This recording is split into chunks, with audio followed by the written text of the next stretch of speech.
Assalamualaikum dan salam sejahtera. Tajuk projek inovasi kami adalah Digital Multimedia Learning Site. Nama ahli kumpulan, Rozawati binti Ahmad dan Teknologis Mona binti Ishak. Kami dari Jabatan Teknologi Maklumat dan Komunikasi Politeknik Seberang Perai.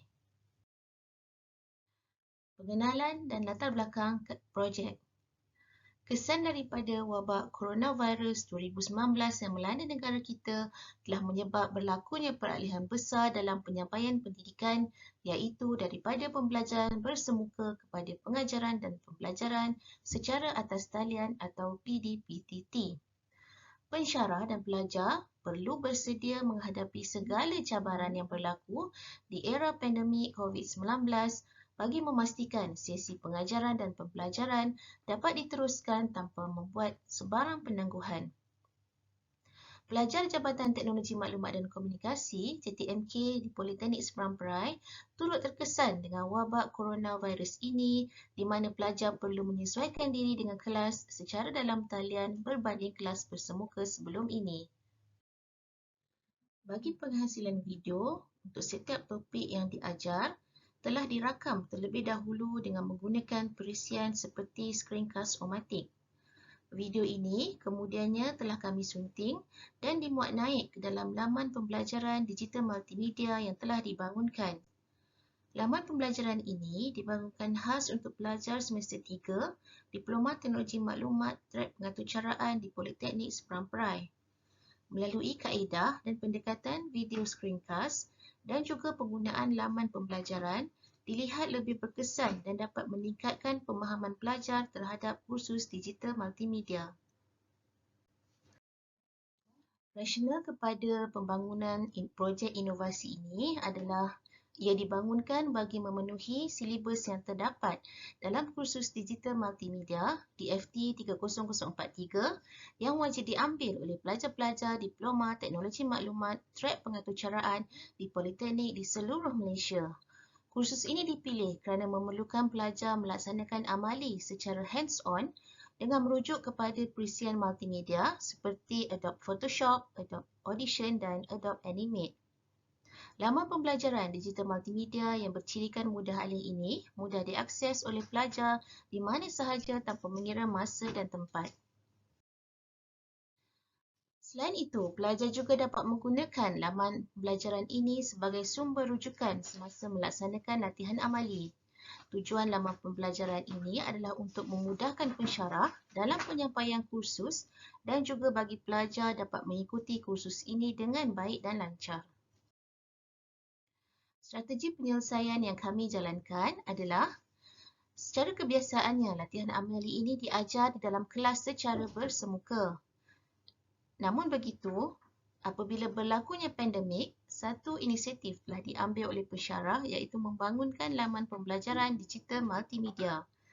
Laman ini terdiri daripada topik 1 iaitu Introduction to Multimedia, topik 2 Working with Typography, topik 3 Enhancing Production with Audio, topik 4 Video Production dan topik 5 Multimedia Authoring Concept.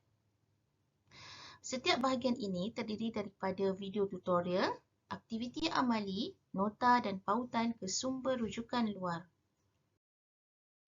Video tutorial yang telah dihasilkan dengan menggunakan beberapa aplikasi rakaman seperti screencast-o-matic dan selepas itu kami membuat penyuntingan dengan menggunakan perisian seperti Filmora. Kemudian rakaman yang telah disunting itu dimuat naik ke platform Google Sites yang kami namakan sebagai Digital Multimedia Learning Sites.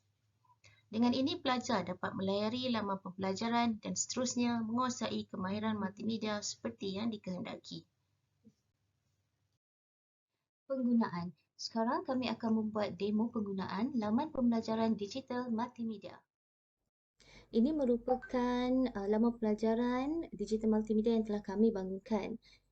Ini adalah laman utama yang menerangkan sedikit mengenai digital multimedia. Ada course syllabus, ada chapter 1 sehingga chapter 5. Ada course learning outcome.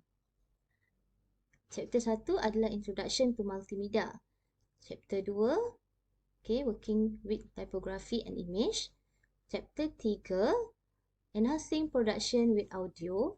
chapter 4 video production dan chapter 5 multimedia authoring concept and tools. Okey, terdapat 4 bahagian dalam setiap chapter iaitu video tutorial, lab activity, notes dan juga sumber rujukan luar. Okey, saya demo satu contoh untuk action script 3.0.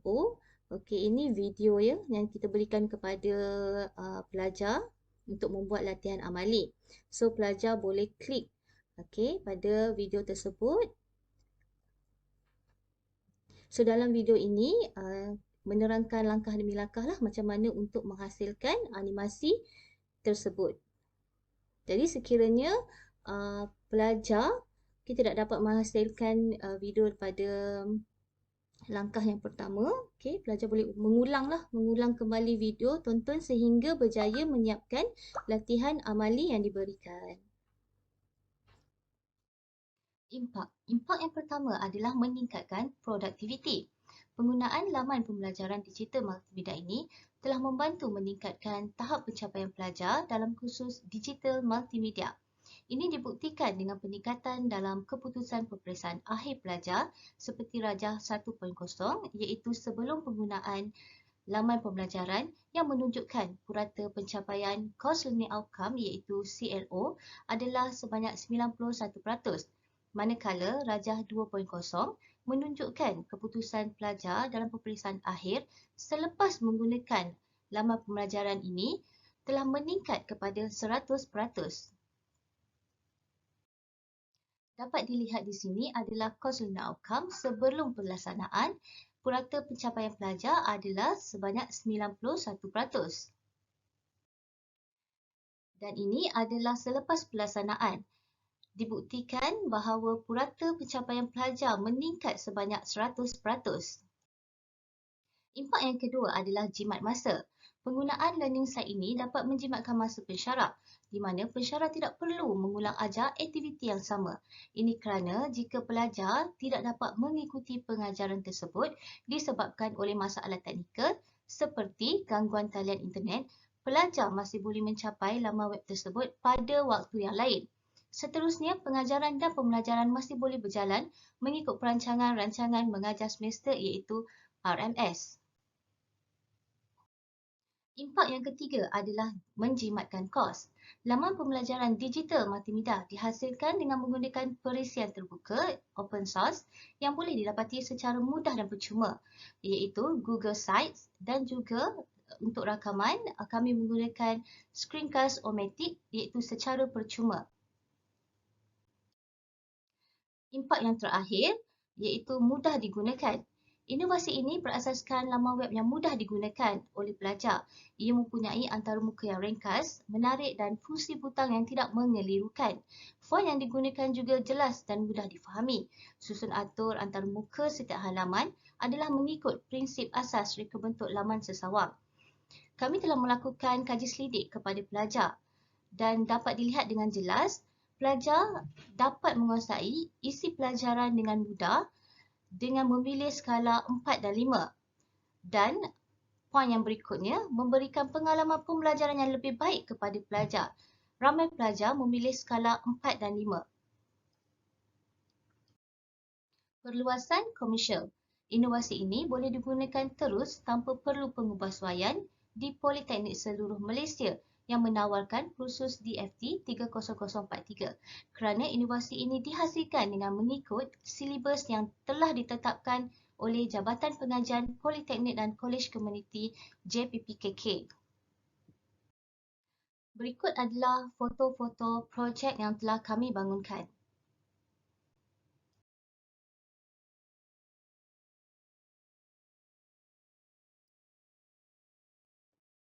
Sekian saja pembentangan daripada kumpulan kami. Terima kasih dan Assalamualaikum.